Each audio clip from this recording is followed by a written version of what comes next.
Buka hati, buka hoki. Ketemu lagi dengan saya, Akino. Belakangan ini diskusi mengenai vitamin D begitu marak. Nah, saya ingin memberikan satu komentar berdasarkan ilmu 5 elemen. Nah, di dalam 5 elemen, jika kita tinjau, vitamin D ini termasuk elemen api.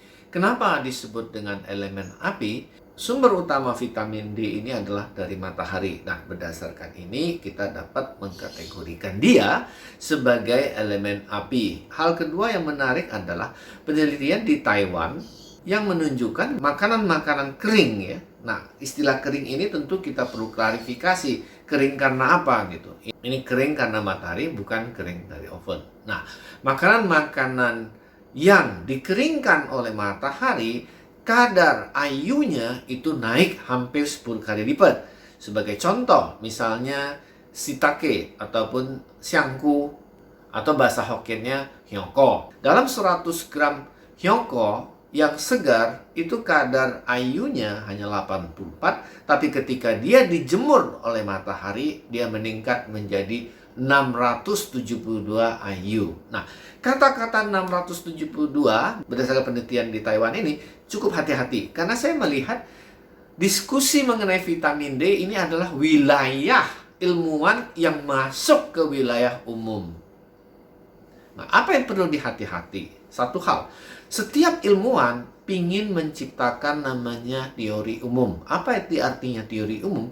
Teori yang mirip sekali dengan fisika. Artinya dia bisa berlaku kemanapun, dimanapun. Misal orang kota, orang desa, suku apapun dia berlaku umum. Nah, di dalam penelitian, sayang sekali, ini tidak mudah.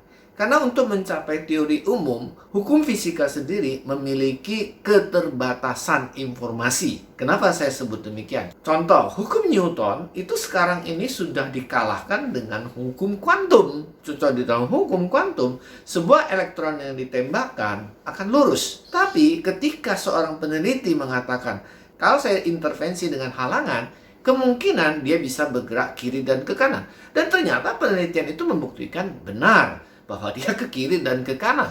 Saat ini ditemukan bahwa penembakan elektron ke satu sasaran itu hasilnya sangat tergantung dari ekspektasi dari peneliti. Nah, apa maksud saya? Kita harus mencermati semua informasi penelitian sekalipun itu kadang-kadang hanya berlaku untuk populasi yang diambil oleh peneliti itu.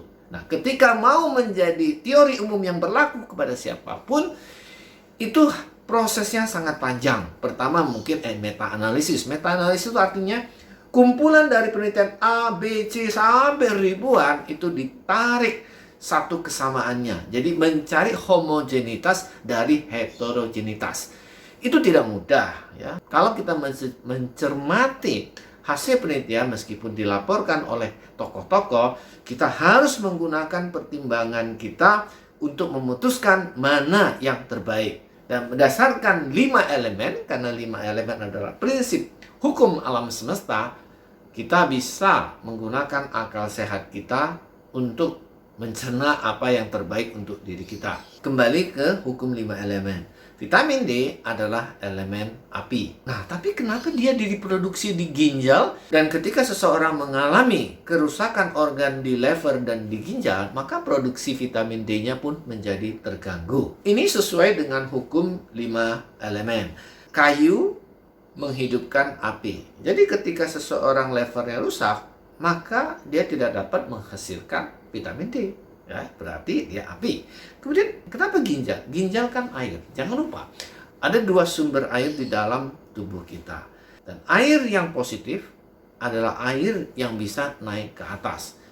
Nah, bagaimana air ini bisa naik ke atas? Yaitu tubuh kita butuh panas. Hanya dengan tubuh panas, makanya dianjurkan untuk menjemur matahari. Ketika airnya itu naik ke atas, ginjal dalam keadaan hangat dan dia dapat memproduksi vitamin D. Berjemur matahari adalah sebuah solusi. Tapi kita harus juga tahu batas dari kita menjemur matahari. Karena prinsipnya hukum yin dan yang. Segala sesuatu yang terlalu itu membahayakan. Vitamin D kalau terlalu banyak akan merusak ginjal juga, meskipun dia diproduksi di ginjal. Tanda-tanda kerusakan ginjal menurut hukum 5 elemen adalah rambut yang terlalu mudah rontok. Pada titik ini artinya ginjalnya terlalu panas. Dan kalau terlalu panas, tidak juga bisa menghasilkan vitamin D tersebut. Dan kalau terlalu panas, hidup kita tidak dalam keseimbangan yin dan yang. Sumber kedua vitamin D adalah makanan yang dikeringkan. Orang zaman dahulu banyak mengeringkan makanan. Dan ternyata penelitian saat ini membuktikan bahwa kadar dari vitamin D-nya meningkat dengan drastis. Tapi tadi ya, quote and quote, kita harus mempertimbangkan juga. Kalau seseorang makan 100 gram hyongko, saya yakin vitamin D mungkin dapat banyak, tapi saya yakin Anda juga mengalami proses pencernaan yang terganggu bisa berhari-hari. Dan itu tidak baik. Makanan kering itu banyak teratai kering. Misalnya sembui. Sembui itu warnanya merah dan dikeringkan di matahari. Dan ada garamnya. Dan garam juga bagus karena bisa membantu penyerapan vitamin D. Ada lagi goji berry, jujube, banyak ya.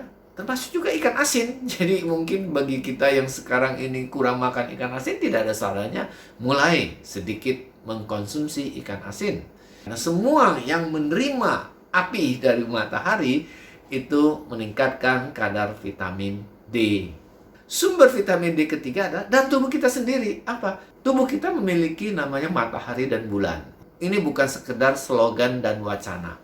Matahari dan bulan di dalam tubuh setiap manusia itu dapat direalisasikan kalau orang mau menghidupkan tungku api di dalam tubuhnya. Tungku api tersebut ada 3, yaitu di tantien, di bagian perut, kemudian di bagian jantung, kemudian di bagian otak. Nah, bagaimana cara menghidupkan tungku tersebut? Sangat sederhana. Berlatih napas dengan tarik, buang, tarik, buang. Ini sama aja dengan tungkunya dipompa. Dan ketika pompa, oksigen juga tungkunya nyala, dan ginjal kita jadi hangat, kemudian ginjal tersebut akan memproduksi vitamin D.